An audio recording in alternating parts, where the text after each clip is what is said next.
Good afternoon, all. Great to talk to you again. Today's topic, I call it Anjali, a watershed moment in care ethics.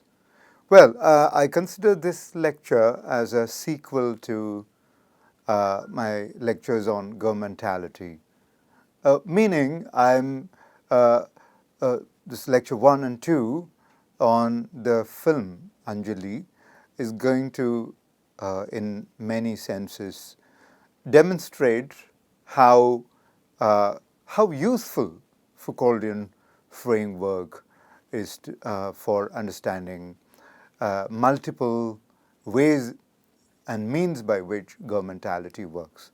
Okay, right. So a watershed moment in care ethics. That's what I call the film. In 1990, directed by Mani Ratnam. What's the story? The story of a young couple, Chitra and Shekhar. They have two children, I think Anu and Arjun, and third child. Well, when she was born, that's Anjali, she was hidden mom's from mom by father, Shekhar, because she was declared mentally disabled and would not survive for long. He wanted to protect her from anxieties and worries about the child. Okay, so well, eventually the child comes back to the family, and mother Chitra takes to her very warmly, and both make a great dyad. And Anjali also becomes a you know a contention, a point of contention among the neighborhood. They don't accept her at all for most part, and then her siblings take to her, and the film goes on until the baby Anjali, well, as declared by the doctor, she dies because of her chronic condition as a child, and her sister, waking her up, and it's a very moving scene when entire neighborhood discovers that how great Anjali was. She taught them as a baby, as a little child, the values of compassion, forgiving, and many other traits, and so on. So that's the story in a nutshell. Well, 1990. Well, many of you may not have born in that time, but for me and my cohort and cousins, friends, and so on, we were little those days, and it was so moving. We did not understand the philosophical, well, certainly not care ethics, okay, but it was certainly moving. But I feel certainly privileged to talk about this movie from a Foucauldian perspective and see where it goes. Okay, it's an exploration with you. That's how I take with this course. Okay, so how can we ever consider a watershed moment in care ethics? Certainly yes, but how to apply Foucauldian framework? First of all, like a jail, something like a grill comes and appears and goes, keeps appearing, like a frame where window rails appear, and it's as though everybody is jailed in some sense, imprisoned in some sense. The frame appears and goes. One should watch the movie carefully to see how camera projection works that way. That said, the movie happens in a burgeoning Indian middle class apartment. Well, 1990s were also the time when the enclave culture, hiding away in enclaves, started appearing. Those were the burgeoning moments. So this was an apartment where many flats are stacked on each other, and middle class, typically nuclear families, they hide themselves inside there. I mean, that's how most of us make our lives, I mean, as middle class. Okay, and the couple do that, but what happens one day? There is a meeting. Well, I'll come to that meeting in a second. But in an apartment lives ex-prisoner, woman beater, and so on. That's how it appears in the film characterizations. So this ex-prisoner becomes a favorite of Anjali, but much to the dismay of her mom. Okay, but the point is this: marginalized sections in this story, Anjali and her family, ex-prisoner, many other subordinate, many other marginalized people from marginalized communities, they live in that flat, and they all, given to some kind of disciplining and punishment, in the sense, in a Foucauldian sense. You remember panopticon, the surveillance structure where the people who are doing this surveillance sit at the top, or assuming to be sitting at the top, so that people at the prison cells, they always feel that they are under surveillance. And this is how exactly everybody feels in this apartment, especially the prisoner, Anjali's family, and the rest. Okay, there is soft power moving on. It's a kind of productive power that puts them in their place, as it were. Okay, so the thing goes on. Several plot structures go on side by side, especially the story of the prisoner, crime, infidelity. Many things go on as though intellectual disability and other forms of marginalization, they feed on each other, number one, and two, they undergo some kind of disciplining by productive power, meaning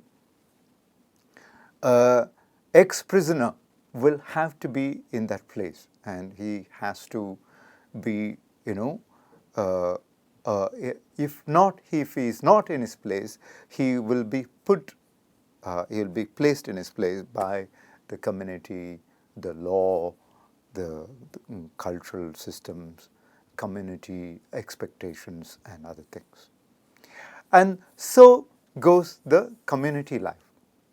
What about family care? Did I not start the course with a watershed moment in care ethics? Let me come to that point. Well, in India, disability care happens very interpersonally. Well, it happens everywhere like that, but more so here because of the interdependence. One, the family is intimately involved in care ethics of children with disability. Mother, father, siblings, they play a vital role. Okay, and well, not in equal terms. Moms play a great role. More well, more taxing role, if you like. And neighbors, they have their role. It requires a village to raise a child, they say, more so when it comes to a disabled child. In some sense, uh, uh, what technically called dyadic bonding, dyad, okay, D-Y-A-D. It's kind of a interdependent relationship. For example, a mother is dependent on the child as much as child is dependent on her. That kind of dyadic bondings, many of them, is common to disability care. In that dyadic bonding, several members of the family, uh, you know, uh, given to or subscribe to dyadic bonding in different ways.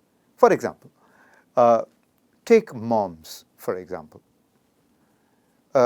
Mothers give their fuller emotional, affective universe, make them fully available to the child. They do sacrifice career.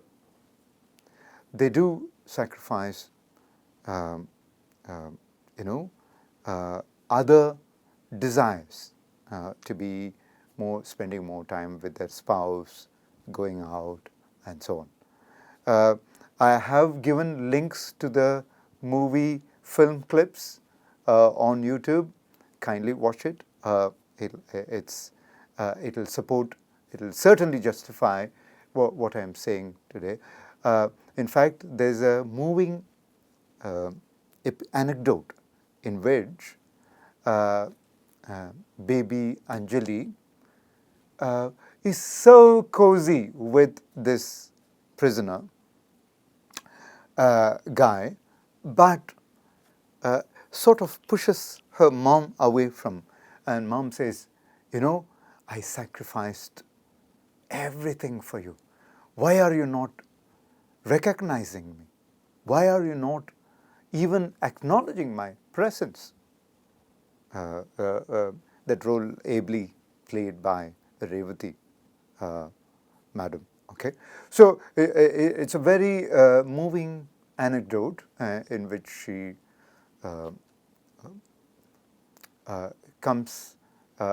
expresses all emotions, dynamics about motherhood, with a disabled child. Okay, so this dyadic bonding, again, it happens through.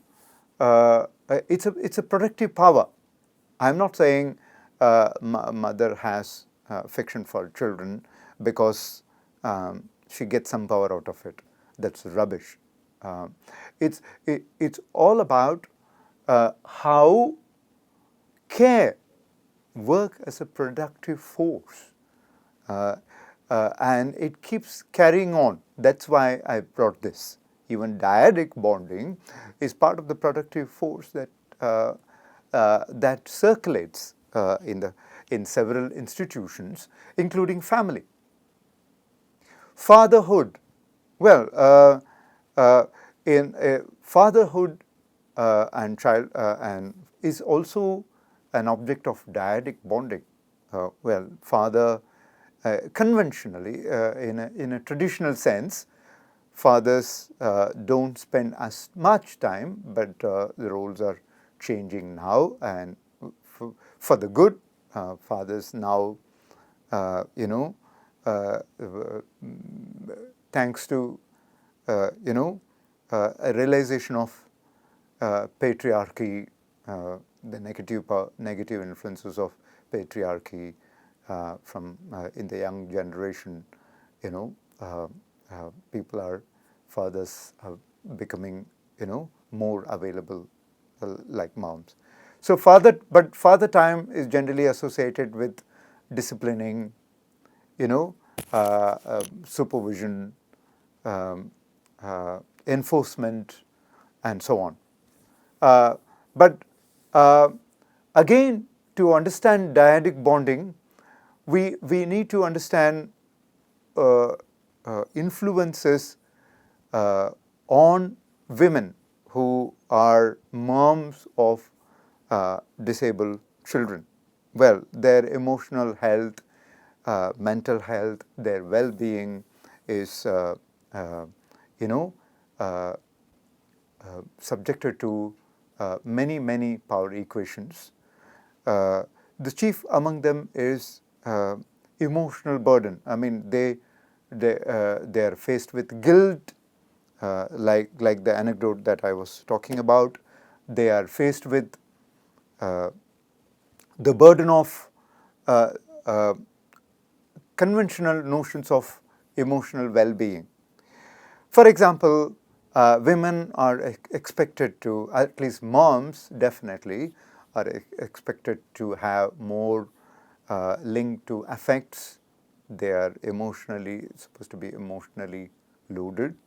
Their reactions, again, uh, uh, you know, uh, tend to be or educated to be more effective. Uh, on the other hand, men uh, uh, emotional reactions is more based on behavior, sometimes substance abuse, sometimes external aggression, and so on. Well, for a subtle understanding and one's understanding of these differences, the ways in which men and women or moms and dads are bound to affective universes, you might consult Bhargavi Dawar, uh, uh, Minu Anand, uh, all these critics who have excellent uh, exploration on this topic further. Okay, that's what I would refer you to. Okay, so what I was saying on the external front, on the apartment front, there is power equations working in the neighborhood, in the family, productive power through dyadic bondings, the ways in moms and dads work. Here, let's go back to Anjali again. There is a moving anecdote. I would like to point you to that, uh, uh, in which Anjali's siblings, Anu and Arjun, they talk. They'll be talking to their father. Dad, Appa, uh, why on earth Anjali is born in our family? Why was she not born in the neighborhood? Why not in the top floor? Why not in the ground floor? Why not in their friend's house? And so on. Father, you know what he does? He will gather his children closely, and then he will say, you know, beta, uh, you know, this happened for a reason. There was a meeting in heaven. God decided to send Anjali here where there is care. Since we are caring people, Anjali require more attention. It is only we who can give care. God knows it very well. That is why He sent her to us. You know, that moment proves to be uh, uh, a watershed for the children. So from then on, siblings take over. Anu and Arjun, they celebrate Anjali, they take her, they parade her, they do mothering and fathering, you know, and it keeps going on. So, well, back to the Foucauldian method. I mean, these two lectures are, in some sense, a demonstration of the application of Foucauldian. Well, here, uh, spirituality is not opposite to power. Spirituality is not otherworldly out there. It is this worldly. Spirituality, in other words, it is the ways in which people connect to and draw on emotional and subtle form of moral resources which we all have inevitably. So drawing of those resources is nothing but spirituality. So here Dan Shaker uses it in some sense to instill a very fine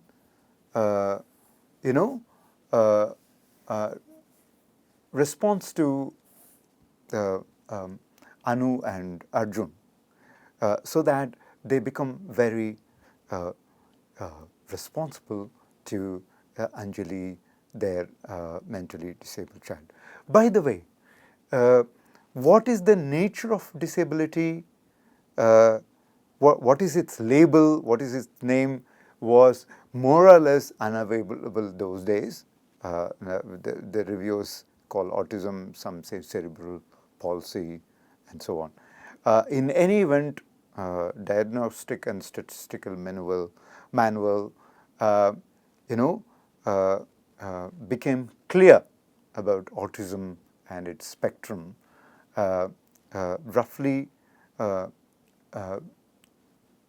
roughly after the movie was released, but not much before, although autism as a condition was known early in 20th century. Okay, so we have become aware of community dynamic and family dynamic, and men and women or moms and dads reflect differently when giving care, and usually there is more burden on emotional drag on women because of the histories of affect in which we operate, and I have already referred you to more sources on that.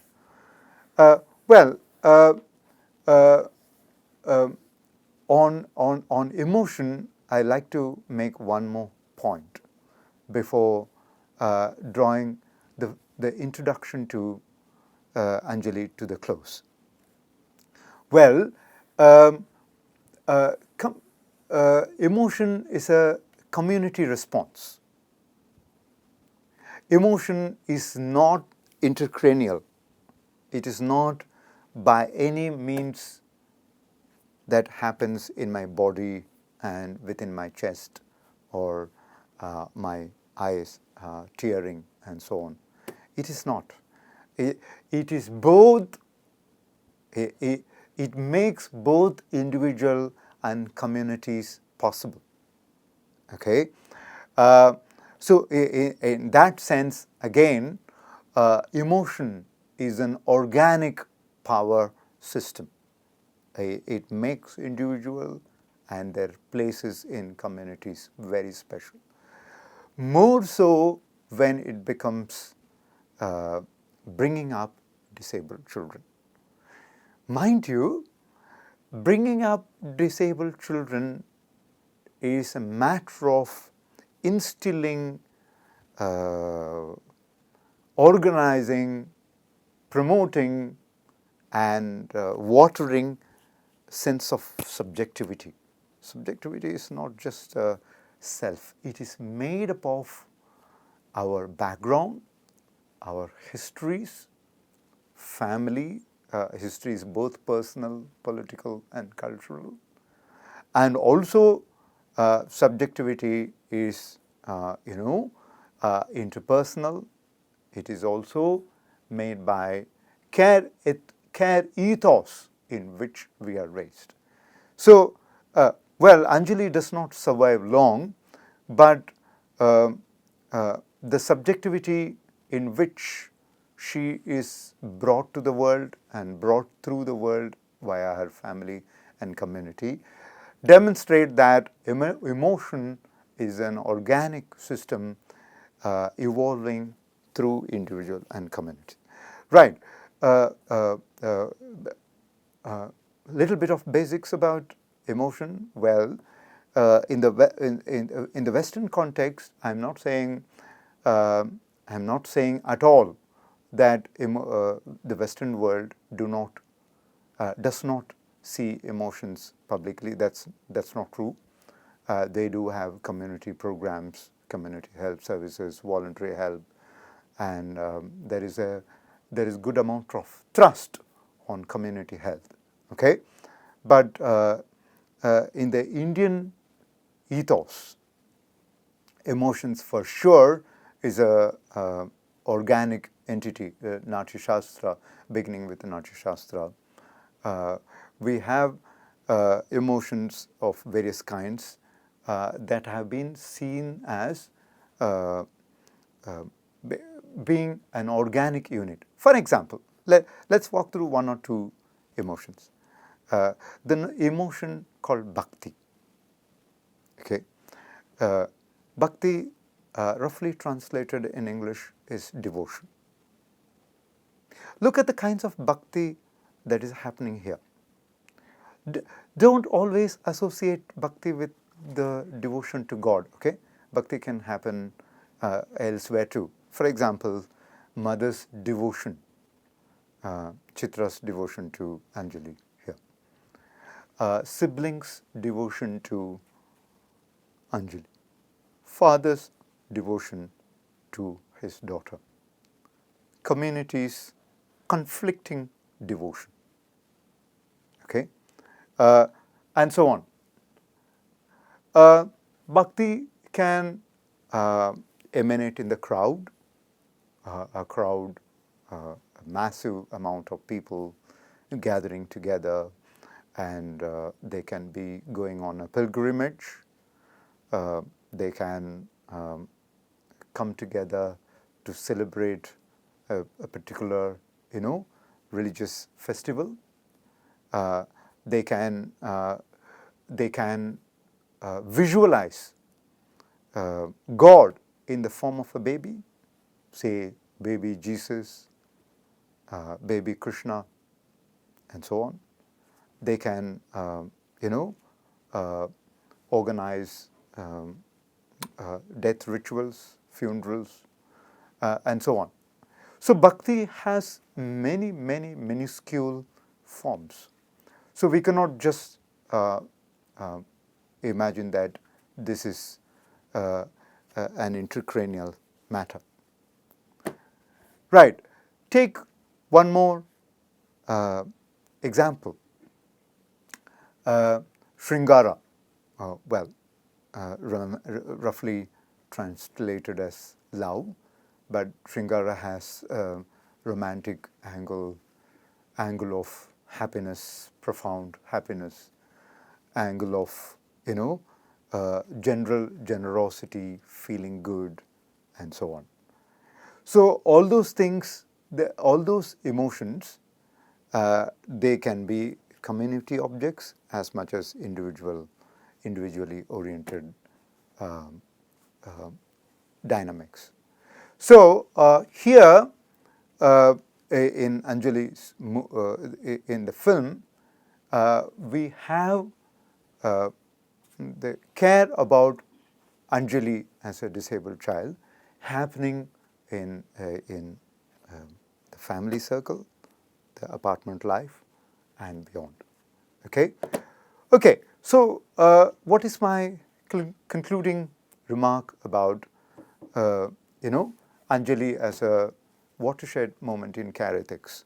Well, this is the beginning of a moment where family's role in disability care was beginning to be accepted and acknowledged. A film like this was, in that sense, and is in that sense, a watershed moment. But more important for our purpose, it involves, it demonstrates how power works as a productive force, not necessarily as a destructive force, but as a productive force in care ethos through dyadic bonding, community bonding, institutions such as family, and the language itself. For example, Shaker's neighbors call Anjali as mental case and mentally retarded. Those words have not disappeared, but attitudes to them, to those words, keep changing. This, in some sense, this film has a middle class tinge about it, but yet it helps us to understand how power works. Thank you. In the next lecture, I'm going to talk about how the film engages in a very sophisticated way about education, the notion of education, integrated education, and so on. Okay, thank you.